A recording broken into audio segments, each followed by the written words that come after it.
Okay, today I actually have my pages done, so you will need to make sure you cut and paste everything first. But I am showing you how to do all four of 10.1 through 10.4 so you can earn all of your points so far for this particular chapter. But 10.1, there's two sections. You got to get this piece in. It'll explain some vocabulary to you, and this one will explain some vocabulary to you. So it's just a matter of gluing both of these on, and it'll be worth 1 point when you get both of those glued on. They're on the same page for you. Um, so they'll be hanging on my sideboard. The second one then has another page that you would have this here, the 10.2. This is on one page. That would also be 1 point. So just the gluing and pasting again earns you 1 point. The one that's going to take a little bit more time is this one here. You're actually going to cut on the bold and you're going to fold on the dotted. So it has to fit on the page, and I found it was kind of hard in the smaller book. So I just skimmed a little extra off the two sides and a little extra off the top so it fit better.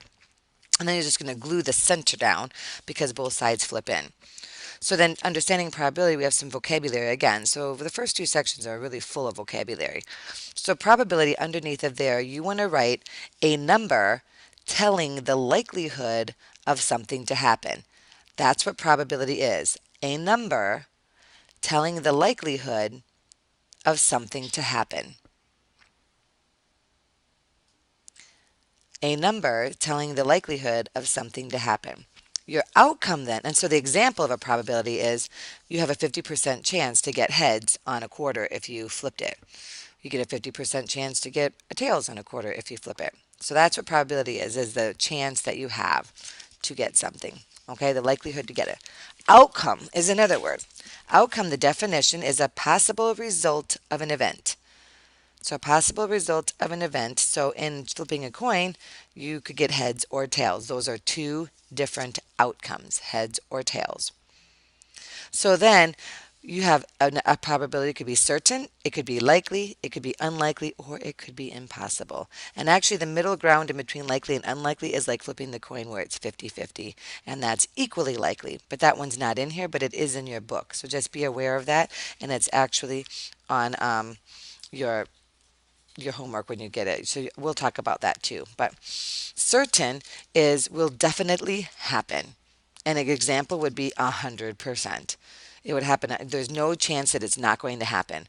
Like you're going to have homework on Monday night. It's certain to happen. Okay? Likely, the definition, it will probably happen. So likely example would be if it's an 80% chance it's going to rain, it will likely rain.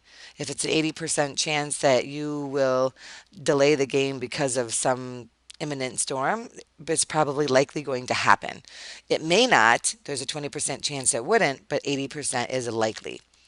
The definition of unlikely, it will probably not happen. So this is going to be your low percentages. This is going to be your 10% or 20%. It's unlikely to happen, but there's a little bit of a chance.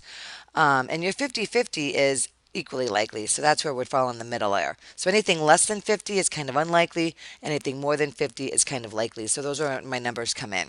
Okay? Impossible is when it cannot happen. It is impossible. So you got to think of an example of when something would be impossible. Um, and that would be when there's 0% chance. There's not even a chance. And right now I can't think of an example of, oh, if you have a dice and there's 1 through 6 on the dice, you can't get a 7. So if I said, what's the likelihood of getting a 7? That would be 0. Okay? So that would be an example of impossible. So you get those definitions in there for me, and then the next page that you would do goes into theoretical and experimental probability. So on this page, it's just going to be a half sheet that gets glued in. That will be worth 1 point. And then over here, you get to cut and paste all these beautiful things where you're going to cut on the bold and fold on the dotted. So you're only gluing this tiny piece here and this tiny piece here, and this whole thing can be glued down, and this whole thing can be glued down. And then you have to grab yourself a blue and a red crayon, and you want to color code it just like I did. Start with the one up here for red and go every other blue, red, blue, red, blue, red, blue, and get that all colored in.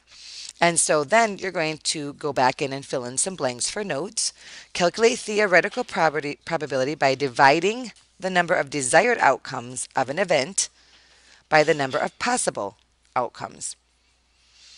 So that means you set up as a fraction because dividing is a small fraction. So dividing the number, so the desired goes on top, desired outcomes of an event. Um, And then you're going to write the definitions of our two, theoretical and experimental. Theoretical probability is what you expect to get, the expected outcome. It might not happen when you actually do it in an experiment, but what you think would happen, because sometimes you go against the odds and you do win. So the expected one is theoretical, experimental is the actual outcome. So sometimes people do win against the odds. So we're going to talk about that as well in this chapter. So then the theoretical probability, if I had this as my spinner, and today you'll all need to have a little paper clip and a pencil or a sharper, or like a pen to do an experiment. But we're first going to talk about the theoretical probability. So if you look at this spinner, how often could I get a 1? Well, there's 1, 2, 3, 4, 5, 6, 7, 8 spots.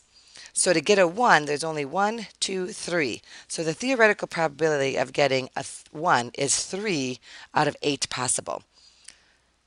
The probability of getting a red 1, this is a 1 and it's red, this is a 1 and it's red. And then this was 1 but it's blue. So these are the only two.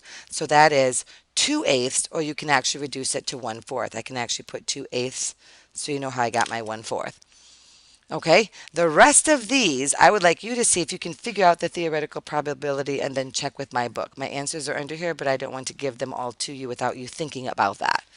Okay, so that's what you're going to finish on your own. And then on the experimental one, you actually get to conduct an experiment 25 times. So you're going to use a pen or pencil and a paper clip, and you're going to put your pen down there and hold it at the tip, and then you're going to just spin your spinner. And because I got it mostly in the red 3, I am going to mark off on the red 3 here, and I can also mark that it was a 3. So I'm going to mark up in the top part, and I'm going to mark in the bottom part.